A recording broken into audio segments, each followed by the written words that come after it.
밥 먹고 누우면 소가 된다. 어릴 때부터 귀에 못이 박히게 들으셨을 겁니다. 예. 그래서 밥 드시고 바로 일어나셨습니다. 설거지하시고 청소하시고 산책 나가셨습니다. 그게 뇌를 죽이고 있었습니다. 뇌졸중 환자의 37%가 발병 전 반복적인 어지러움을 겪었고 그중 80% 이상이 그 신호를 그냥 넘겼습니다. 부지런한 분들이 쓰러집니다. 성실한 분들이 쓰러집니다. 쉬지 않는 분들이 가장 먼저 쓰러집니다. 오늘 영상 끝까지 보시면 내일 아침부터 밥 먹고 당당하게 누우실 수 있습니다. 그리고 그 20분이 약보다 강력한 이유를 아시게 됩니다. 구독과 좋아요 부탁드리겠습니다. 자, 그럼 본격적으로 시작하겠습니다. 안녕하십니까? 이호선 교수입니다. 한 분 이야기를 먼저 해드리겠습니다. 부산 자갈치 시장에서 40년 넘게 생선을 다듬어 오신 71살 김영자 어르신이 계셨습니다. 주변에서는 이렇게 말했습니다. 법 없이도 살 사람이다. 엉덩이 붙이고 쉬어본 적이 없는 분이었습니다. 쉬는 게 게으른 거라고 배운 세대이십니다. 그런데 어느 날부터 밥을 드시고 나면 머리가 하얘지기 시작했습니다. 처음엔 한두 번이었습니다. 피곤해서 그런가 보다 하고 넘기셨습니다. 점점 횟수가 잦아졌습니다. 국밥 한 그릇 드시고 일어섰는데 세상이 빙글 돌았습니다. 젖은 좌판 모서리를 붙잡고 겨우 버티셨습니다. 고기를 더 드셔보셨습니다. 영양제도 사서 드셨습니다. 그래도 나아지지 않았습니다. 어느 날은 시장 바닥에 그대로 주저앉으셨습니다. 자식들에게는 말씀을 못하셨습니다. 걱정시키면 안 되지 혼자 참으시고 혼자 견디셨습니다. 그런데 어느 아침 딸이 시장에 들르셨다가 좌판 앞에서 쪼그리고 앉아 계신 어르신을 발견하셨습니다. 그날 바로 병원에 모셔갔습니다. 혈액 검사, 심전도, CT까지 찍었습니다. 결과는 이상 없음이었습니다. 여러분, 검사 결과가 정상이라는 말에 안심하셨을 겁니다. 김 어르신도 그러셨습니다. 다만 여기서 짚고 넘어가야 할 것이 있습니다. 검사 결과가 정상이라는 건 지금 당장 큰 병이 없다는 뜻이지 앞으로도 안전하다는 뜻이 아닙니다. 어르신의 그 어지러움은 단순한 피로가 아니었습니다. 뇌가 보내는 이제 구조 신호였습니다. 제가 어르신께 말씀드렸습니다. 어르신, 이건 체력 문제가 아닙니다. 뇌에 피가 부족한 겁니다. 산소가 부족하다, 혈류가 모자라다, 이대로 가면 위험하다, 뇌가 온몸을 흔들어서 알려주고 있었던 겁니다. 그 이야기를 들으면서 제 마음이 무거웠습니다. 40년을 쉬지 않으신 분인데 그 성실함이 뇌를 다치게 하고 있었습니다. 식후 어지러움의 진짜 원인. 자, 그러면 왜 밥만 먹으면 머리가 어지러운 건지 그 원리를 정확히 설명해 드리겠습니다. 지금 주먹을 꽉 쥐어 보십시오. 손바닥에 열이 느껴지실 겁니다. 피가 몰리는 중입니다. 그 주먹 하나가 바로 뇌의 크기입니다. 몸무게의 고작 2%입니다. 그런데 이 작은 주먹이 심장이 뿜어내는 피의 15%를 혼자 독차지합니다. 산소도 20%를 가져갑니다. 그만큼 뇌는 에너지를 많이 소모하는 장기입니다. 그래서 공급이 조금만 끊겨도 바로 비상이 걸립니다. 1분이면 뇌세포가 흔들리기 시작하고 4분이면 되돌리기 어려워집니다. 그런데 밥을 드시면 우리 몸에서 중요한 변화가 일어납니다. 음식이 위장에 들어가는 순간 우리 몸은 소화를 최우선으로 처리합니다. 전체 혈액의 상당량이 소화기관 쪽으로 한꺼번에 몰립니다. 얼마나 몰리는지 말씀드리겠습니다. 평소 소화기관에 흐르는 혈액량의 2배에서 3배가 한꺼번에 쏠립니다. 몸 전체 혈액의 거의 4분의 1이 위장과 소장으로 내려가는 겁니다. 쉽게 말씀드리겠습니다. 집안에 수도꼭지가 여러 개 있습니다. 화장실, 부엌, 세탁기, 동시에 쓰면 물줄기가 약해집니다. 식사 후에는 소화기관이라는 수도꼭지가 전력으로 물을 쓰고 있는 상태입니다. 다른 곳에 갈 물이 부족해집니다. 특히 가장 높은 곳에 있는 수도꼭지, 뇌에 가장 먼저 영향이 옵니다. 우리 몸 안에는 혈액을 분배하는 관리자가 있습니다. 평소에는 뇌에도 위장에도 골고루 피를 보내줍니다. 그런데 밥을 드시는 순간 이 관리자가 긴급 결단을 내립니다. 지금은 소화가 급하다. 다른 곳은 잠깐 줄여도 되니까 위장에 피를 몰아주자. 이때 가장 먼저 피를 빼앗기는 곳이 바로 뇌입니다. 제일 높은 곳에 있으니 제일 먼저 물이 끊기는 겁니다. 젊을 때는 이게 문제가 되지 않습니다. 혈관이 탄력 있고 자율신경이 빠르게 조절해 주니까 뇌로 가는 혈류도 금방 보충이 됩니다. 다만 나이가 들면 상황이 달라집니다. 혈관벽은 딱딱해지고 자율신경의 반응 속도는 느려집니다. 새 고무 호스를 생각해 보십시오. 물이 세게 나오면 호스가 탄력 있게 늘어나면서 압력을 조절합니다. 그런데 오래된 호스는 딱딱합니다. 늘어나지 않습니다. 압력을 흡수하지 못하고 물줄기가 그대로 약해집니다. 우리 혈관도 마찬가지입니다. 소화기관으로 혈액이 쏠릴 때 뇌로 가는 혈류를 보충하는 능력이 현저하게 떨어지는 겁니다. 이걸 의학에서는 식후 저혈압이라고 부릅니다. 밥을 먹고 나서 수축기 혈압이 20mg 이상 뚝 떨어지는 현상인데 65세 이상에서 최대 36%까지 나타난다는 연구 결과가 있습니다. 3명 중 1명 이상이 밥만 먹으면 뇌에 피가 부족해진다는 뜻입니다. 식사 후에 머리가 멍해지는 것, 눈꺼풀이 무거워지면서 꾸벅 조는 것, 그게 단순한 졸음이 아닙니다. 뇌가 에너지 절약 모드에 들어간 겁니다. 피가 부족하니까 스스로 활동을 줄이는 것입니다. 여러분 혹시 점심 드시고 나면 유독 머리가 무겁고 눈꺼풀이 내려앉은 적 있으십니까? 나이 탓이라고 넘기셨을 겁니다. 나이가 아닙니다. 뇌가 피를 빼앗기고 있었던 겁니다. 김 어르신에게 벌어진 일이 바로 이것이었습니다. 밥을 드시면 혈액이 위장으로 몰리고 뇌는 산소가 부족해지고 그래서 머리가 하얘지고 빙글 도는 겁니다. 검사에서 잡히지 않은 이유도 여기에 있습니다. 병원에서 검사할 때는 공복 상태잖아요. 식후에 벌어지는 혈류 변화는 일반 검사로는 확인이 어렵습니다. 그래서 더 위험한 겁니다. 검사 결과는 정상인데 뇌는 매일 식사 때마다 조금씩 산소 부족에 시달리고 있는 겁니다. 가뭄이 든 논바닥을 떠올려 보십시오. 물이 한꺼번에 마르는 게 아닙니다. 조금씩 조금씩 갈라집니다. 균열이 생기고 그 틈이 벌어지고 어느 날 아예 바싹 말라버립니다. 뇌도 같습니다. 매 끼니마다 피가 부족해지고 그때마다 뇌세포에 미세한 균열이 생깁니다. 하루 3번, 1년이면 1000번 넘게 뇌가 마르고 있는 겁니다. 이 상태가 반복되면 결국 이렇게 됩니다. 뇌혈관은 점점 약해지고 어느 날 갑자기 막히거나 터집니다. 그게 뇌졸중입니다.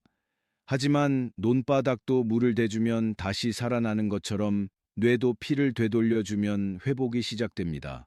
걱정하지 마십시오. 지금 이 사실을 아셨다는 것 자체가 이미 막기 시작한 겁니다. 김 어르신의 성실함이 어르신의 뇌를 굶기고 있었습니다. 쉬지 않는 것이 미덕이던 세대가 가장 큰 위험군이 된 겁니다. 밥 먹고 20분 쉬어야 하는 과학적 근거, 이제 해결 방법을 말씀드리겠습니다.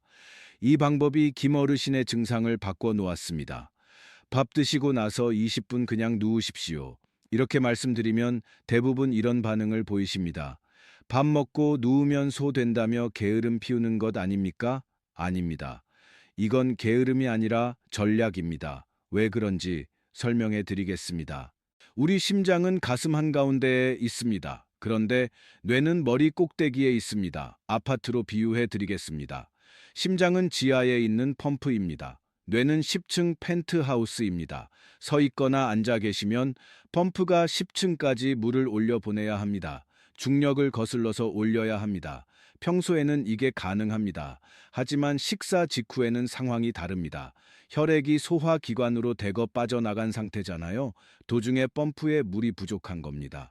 물이 부족한 펌프가 중력까지 이겨가면서 10층에 물을 올려야 합니다. 당연히 부족해집니다. 그게 식후 어지러움의 정체입니다. 자, 그런데 누우시면 상황이 바뀝니다. 심장과 뇌의 높이가 같아집니다. 지하 펌프가 10층까지 올릴 필요 없이 같은 층으로 보내면 되는 겁니다. 중력 부담이 사라집니다. 그러면 소화기관으로 혈액이 몰려도 뇌는 충분한 피가 공급됩니다. 연구에 따르면 수평 자세를 취한 뒤 10분이면 뇌 혈류가 식사 전 수준으로 회복됩니다. 20분을 권해드리는 이유는 여유를 두고 완전히 안정시키기 위해서입니다. 김 어르신이 처음에 어떻게 하셨는지 말씀드리겠습니다. 밥 드시고 어지러우신데도 억지로 움직이셨습니다. 시장 일을 빠질 수 없으셨던 겁니다. 쉴 틈이 없다고 생각하셨습니다. 그럴수록 증상이 심해졌습니다. 어지러운 횟수가 늘었고 한 번 올 때마다 더 오래 갔습니다. 식후 20분만 누워 계시라고 권해드렸습니다. 시장 한쪽 창고에 가니 침대를 놓으셨습니다. 일주일 만에 어지러움이 눈에 띄게 줄었습니다. 3주 후에는 거의 사라졌습니다. 밥만 먹으면 찾아오던 그 어지러움이 말입니다. 약 한 알 안 드시고 말입니다. 한 가지 주의 사항이 있습니다. 위산 역류가 있으신 분은 완전히 평평하게 누우시면 안 됩니다. 베개를 한두 개 받치셔서 상체를 15에서 20도 정도만 올려주시면 됩니다. 위산도 안 올라오고 뇌의 혈류도 충분히 회복됩니다. 하지만 여기서 끝이 아닙니다. 누워 계실 때 딱 한 동작만 더 하시면 효과가 배로 올라갑니다. 만세 자세비입니다. 이렇게 말씀드리면 누워서 만세는 왜 합니까? 하실 겁니다. 혈액은 심장에서 나가는 것만 중요한 게 아닙니다. 돌아오는 것도 똑같이 중요합니다. 동맥으로 나간 피가 정맥을 타고 심장으로 돌아와야 다시 뇌로 보낼 수 있잖아요. 그런데 나이가 드시면 이 돌아오는 길에 문제가 생깁니다. 흉곽이 점점 좁아집니다. 등이 굽고 갈비뼈 사이가 뻣뻣해지면서 가슴 안의 공간이 줄어드는 겁니다. 대정맥이라고 하는 큰 혈관이 이 흉곽 안을 지나가는데 공간이 좁으니까 피가 잘 못 돌아옵니다. 고속도로 터널이 좁아진 거랑 같습니다. 차는 많은데 터널이 한 차선으로 줄었으니 정체가 생기는 겁니다. 만세 자세가 왜 중요한지 설명해 드리겠습니다. 누우신 상태에서 두 팔을 가슴 위로 올려 보십시오. 머리 위까지 쭉 뻗으실 필요 없습니다. 가슴 위에 편하게 올려놓으시면 됩니다. 이 동작 하나로 흉곽이 자연스럽게 벌어집니다. 갈비뼈 사이가 열리면서 대정맥이 지나가는 통로가 넓어집니다. 터널이 두 차선으로 넓어지는 겁니다. 정체가 풀리고 피가 원활하게 돌아옵니다. 단, 한 가지 주의하실 점이 있습니다. 팔을 머리 위로 과도하게 올리시면 어깨 관절에 무리가 갑니다. 특히 오십견이 있으신 분은 통증이 올 수 있습니다. 가슴 위에 자연스럽게 양팔을 살짝 올려놓는 정도면 충분합니다. 김 어르신이 이 만세 수면법까지 함께 하셨습니다. 나흘째 되던 아침이었습니다. 어르신께서 전화를 주셨습니다. 교수님, 오늘 아침에 눈 뜨자마자 달랐어요. 머리가 이렇게 가벼운 게 얼마 만인지 모르겠습니다. 40년 동안 새벽마다 시장에 나가신 분입니다. 아침마다 머리가 무거운 게 당연한 거라고 생각하셨던 분입니다. 나흘 만에 달라졌습니다. 식후 20분 눕기, 그리고 팔을 가슴 위로 올리기. 이 두 가지뿐이었습니다. 60, 70대에서 더 흔한 이유, 일시 때 기적. 다만 여기서 한 가지 더 말씀드려야 할 것이 있습니다. 누워서 쉬는 것, 팔을 올리는 것, 이것만으로 충분할 수 있습니다. 하지만 낮 시간에 앉아 계실 때 자세가 나쁘시면 효과가 반으로 줄어듭니다. 지금 의자에 앉아 계시다면 엉덩이를 한번 만져보십시오. 등바디와 엉덩이 사이에 손이 쏙 들어갈 겁니다. 그 빈 공간만큼 지금 여러분의 목이 앞으로 빠져 있는 겁니다. 이 자세가 왜 위험한지 설명해 드리겠습니다. 엉덩이가 앞으로 빠지면 골반이 뒤로 기울어집니다. 골반이 기울면 허리가 구부러지고 허리가 구부러지면 등이 굽고 등이 굽으면 고개가 앞으로 나갑니다. 거북목입니다. 많은 분들이 거북목을 단순히 목이 아픈 문제로 생각하십니다. 그게 아닙니다. 우리 목에는 뇌에서 온몸으로 내려가는 신경 다발이 지나갑니다. 고속도로라고 보시면 됩니다. 그 중에서도 자율신경이 중요합니다. 자율신경은 우리가 의식하지 않아도 심장을 뛰게 하고 혈압을 조절하고 소화를 시키는 신경입니다. 이 자율신경의 통로가 바로 목입니다. 거북목이 되면 경추가 일자로 펴집니다. 원래 C자로 휘어져 있어야 하는 목뼈가 곧은 막대기처럼 되는 겁니다. 그러면 신경 고속도로가 눌립니다. 교감신경과 부교감신경의 균형이 무너집니다.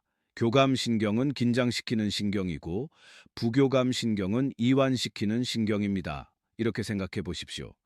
교감신경은 엑셀입니다. 부교감신경은 브레이크입니다. 이 둘이 번갈아 작동해야 차가 안전하게 달립니다. 그런데 거북목으로 신경이 눌리면 브레이크가 잘 안 먹히는 상태가 됩니다.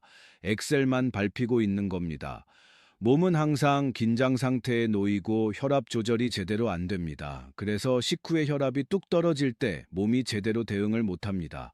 아까 말씀드린 식후 저혈압 그 근본 원인 중 하나가 바로 이 망가진 자율신경입니다. 하지만 자율신경은 되살릴 수 있습니다. 방법도 어렵지 않습니다. 누워서 쉬는 건 응급처치이고 자세를 바로잡는 건 근본 치료입니다. 방법은 간단합니다. 의자에 앉으실 때 엉덩이를 등받이에 밀어 넣으십시오. 딱 1cm만 뒤로 밀어 넣으시면 됩니다. 그러면 골반이 세워지고 허리가 펴지고 목이 제자리를 찾습니다. 저는 이걸 1cm의 기적이라고 부릅니다. 김 어르신도 이 자세 교정을 함께 하셨습니다. 시장 좌판 의자에 앉으실 때 엉덩이를 뒤로 붙이는 그것 하나만 신경 쓰셨습니다. 2주 후에 오랫동안 시달리시던 뒷목 뻐근함이 줄었다고 하셨습니다. 오후마다 찾아오던 두통도 횟수가 확 줄었다고 하셨습니다. 엉덩이 1cm 하나로 삶이 달라진 겁니다. 하루 실천 루틴 정리, 3일 실천 설계도, 아직 한 가지가 더 남았습니다. 이 세 가지를 하루 안에 어떻게 넣는지 실천 설계도를 알려드리겠습니다. 아침부터 밤까지 뇌에 피를 돌려주는 3일 실천 설계도입니다. 아침, 눈을 뜨셨으면 바로 일어나지 마십시오. 밤새 누워 계시면 혈압이 낮은 상태로 안정되어 있습니다. 이 상태에서 벌떡 일어나시면 피가 다리 쪽으로 쏠리면서 뇌의 혈액이 순간적으로 부족해집니다. 아침에 일어나다 핑 도시는 분들 그게 바로 이겁니다. 밤새 쉬고 있던 펌프가 갑자기 10층까지 물을 올려야 하니까 버거운 겁니다. 그래서 누운 채로 준비 운동을 하셔야 합니다. 두 팔을 가슴 위에 올리십시오. 만세 자세로 천천히 5번 펴주십시오. 흉곽이 열리면서 밤사이 느려졌던 혈류가 돌아옵니다. 펌프가 충분히 데워진 뒤에 일어나시는 겁니다. 그 다음 일어나셔서 미지근한 물 한 잔 드십시오. 차가운 물은 위장을 놀라게 합니다. 청아 비슷한 미지근한 물이 혈액 점도를 낮추고 순환을 도와줍니다. 아침 식사는 과식하지 마십시오. 위장으로 몰리는 혈액의 양은 식사량에 비례합니다. 많이 드실수록 뇌로 갈 피가 줄어듭니다. 배가 좀 남는다 싶을 때 숟가락을 놓으십시오. 가득 채우지 않는 것이 뇌를 지키는 겁니다. 식사 후 가장 중요. 20분간 상체를 20도 정도 비스듬히 기대어 쉬십시오. 소파에 쿠션을 대고 기대시면 됩니다. 이 20분이 뇌를 지키는 시간입니다. 낮 활동 1-7cm를 기억하십시오. 앉으실 때마다 엉덩이를 등받이에 붙이십시오. 서 계실 때는 턱을 살짝 당겨주시면 됩니다. 그것만으로 목을 지나는 자율신경 통로가 확보됩니다. 저녁, 여기서 한 가지 꼭 주의하실 것이 있습니다. 스마트폰입니다. 고개를 숙이고 스마트폰을 보시면 경추에 가해지는 하중이 최대 27kg까지 올라갑니다. 볼링공 2개를 목에 얹고 있는 것과 같습니다. 문제는 무게만이 아닙니다. 목뼈 양옆으로 척추동맥이라는 혈관이 뇌까지 올라갑니다. 뇌에 피를 공급하는 핵심 통로입니다. 고개를 앞으로 숙이면 이 척추 동맥이 꺾이면서 눌립니다. 호스를 접으면 물이 안 나오는 것처럼 뇌로 올라가는 피의 양이 줄어듭니다. 이 상태가 30분만 지속되면 목 주변 혈류가 줄어들기 시작합니다. 1시간이 넘으면 뇌로 가는 혈류에도 영향이 갑니다. 고개를 숙이고 스마트폰을 보시는 1시간이 뇌 혈류를 3시간 동안 막는 것과 같습니다. 잠자리에 드시기 2시간 전부터는 스마트폰을 내려놓으십시오. 꼭 보셔야 한다면 고개를 숙이지 마시고 스마트폰을 눈높이까지 올려서 보십시오. 그것만으로 경추 부담이 절반 이하로 줄어듭니다. 잠들기 전 30분은 가벼운 스트레칭이나 따뜻한 물로 족욕을 하시면 혈액이 말초까지 돌면서 잠도 더 깊어집니다. 고개를 숙이는 시간을 줄이는 것만으로도 잠들기 전 뇌 혈류가 달라집니다. 이것이 3일 루틴의 전부입니다. 아침에 만세 5번, 미지근한 물 한 잔, 식후 20분 비스듬히 쉬기, 앉을 때 엉덩이 1cm, 저녁 스마트폰 내려놓기. 어렵지 않습니다. 특별한 도구도 필요 없고 돈이 드는 것도 아닙니다. 김 어르신이 이 루틴을 3일째 되던 날부터 체감하셨고 나흘째 아침에 전화를 주셨던 겁니다. 그런데 일주일이 지나고 나서 어르신의 따님이 전화를 주셨습니다. 교수님, 엄마 얼굴빛이 달라졌어요. 핏기가 도는 게 보여요. 주변에서도 요즘 안색이 좋아졌다고 하신대요. 40년 동안 새벽 시장에서 창백한 얼굴로 버텨오신 분입니다. 핏기가 돈다는 건 뇌뿐만 아니라 온몸의 혈액순환이 좋아졌다는 뜻입니다. 여기서 한 가지 꼭 말씀드리고 싶은 게 있습니다. 20분을 쉬신 뒤가 중요합니다. 뇌에 피가 가득 찬 그 상태, 그때가 뇌가 가장 똑똑하게 일할 수 있는 골든타임입니다. 이 시간에 가만히 계시면 아깝습니다. 동네 한 바퀴 가볍게 걸으십시오. 좋아하시는 바둑을 두셔도 좋고 배우고 싶으셨던 외국어 공부를 시작하셔도 좋습니다. 뇌는 쓰면 쓸수록 젊어집니다. 뇌세포 사이의 연결이 단단해지고 새로운 회로가 만들어집니다. 이 회로가 치매를 막는 방어벽이 됩니다. 20분 충전한 뇌를 아낌없이 쓰십시오. 그래야 충전의 의미가 완성됩니다. 진료실 Q&A 4가지 이쯤 되면 궁금하신 게 있으실 겁니다. 진료실에서 가장 많이 받는 질문 4가지를 정리해 드리겠습니다. 첫 번째, 밥 먹고 누우면 살찌지 않습니까? 이 질문을 정말 많이 받습니다. 결론부터 말씀드리면 20분 누워 계시는 것으로 살이 찌지 않습니다. 오히려 반대입니다. 식후에 억지로 움직이시면 몸이 스트레스 상태에 놓입니다. 코르티솔이라는 스트레스 호르몬이 올라가고 이게 지방 축적을 촉진합니다. 편안하게 20분 쉬어주시면 자율신경이 안정되고 대사가 정상적으로 돌아갑니다. 쉬는 것이 살을 빼는 겁니다. 두 번째, 역류성 식도염이 있는데 누워도 됩니까? 아까 말씀드린 대로 상체만 살짝 올려주시면 됩니다. 소파에 쿠션 2개 정도 받치시고 비스듬히 기대시면 편하십니다. 바닥에 누우실 때는 요를 접어서 등 밑에 깔아주시면 같은 효과를 볼 수 있습니다. 세 번째, 만세 자세를 할 때 베개는 어떻게 해야 합니까? 높은 베개는 피하십시오. 베개가 높으면 목이 꺾이면서 경추의 자연스러운 곡선이 무너집니다. 주먹 하나 높이. 그 정도면 충분합니다. 목 아래 빈 공간을 살짝 받쳐주는 정도가 경추의 가장 좋은 높이입니다. 네 번째, 그러면 하루 종일 누워 있으면 더 좋은 것 아닙니까? 여러분, 이건 확실히 말씀드립니다. 절대 아닙니다. 20분은 쉼표입니다. 쉼표 뒤에 문장이 이어져야 글이 완성되는 것처럼 20분 쉬신 뒤에 반드시 일어나 움직이셔야 합니다. 하루 종일 누워 계시면 근력이 빠지고 오히려 혈액순환이 나빠집니다. 20분은 충전이고 나머지 24시간 40분은 그 충전을 쓰는 시간입니다. 자, 여러분, 지금까지 긴 이야기를 함께 해주셨습니다. 오늘 말씀드린 것은 어디서 구하기 어려운 비법이 아닙니다. 우리 몸의 원리를 이해하고 그 원리에 맞게 움직이는 것뿐입니다. 20분은 짧습니다. 하지만 그 20분이 24시간 40분을 위한 투자입니다. 여러분께 한 가지 부탁드리고 싶은 말씀이 있습니다. 부지런한 것은 좋은 겁니다. 하지만 부지런함 때문에 뇌를 혹사시키지는 마십시오. 김 어르신이 40년 동안 새벽마다 시장에 나가신 건 대단한 일입니다. 그 성실함은 누구도 흉내낼 수 없습니다. 다만 그 성실함이 자기 몸을 돌보는 20분까지 빼앗아서는 안 됩니다.